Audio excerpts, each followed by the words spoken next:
મેં જ્યારે મારા કેરિયરની શરૂઆત કરી ને ત્યારે કદાચ મહિલા તરીકે મને કોઈ સિનિયર વકીલ એમાં દબંગ મહિલા પહેલેથી જ હતી તો રાખવા તૈયાર નહોતા અને કદાચ એ જે તકલીફ મને પડી છે એ મારા કોઈ પણ જુનિયર વકીલને અને ખાસ કરીને દીકરીઓને ન પડવી જોઈએ. દીકરીઓને રાખવામાં આવે છે પણ દીકરીઓને મારી જે સ્ટ્રગલ હતી એની અંદર મારા જે સિનિયર સાહેબ હતા જે હાલ અત્યારે દુનિયામાં નથી પણ એમના આશીર્વાદ અમારા ઉપર છે. એમની હિંમત દાખવેલી આર શુક્લા સાહેબ અને એમને એવું કીધું હતું કે હું આ દીકરીને રાખીશ.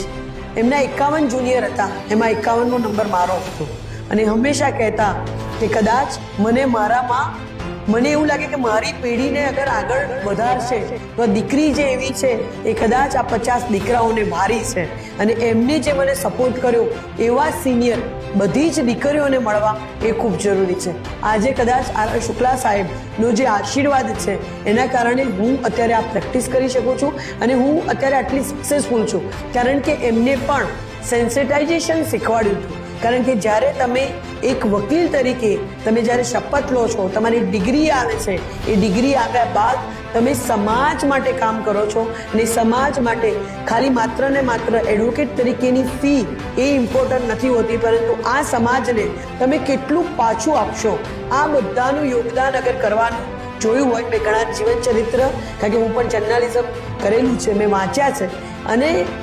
લોકોને મળવાનું પણ થયું છે અને દરેક જેટલા પણ વકીલ હતા એ બધા જ જે આપણા નેતાઓ હતા કે આપણા ફ્રીડમ ફાઇટર હતા એ લોકોએ સમાજ માટે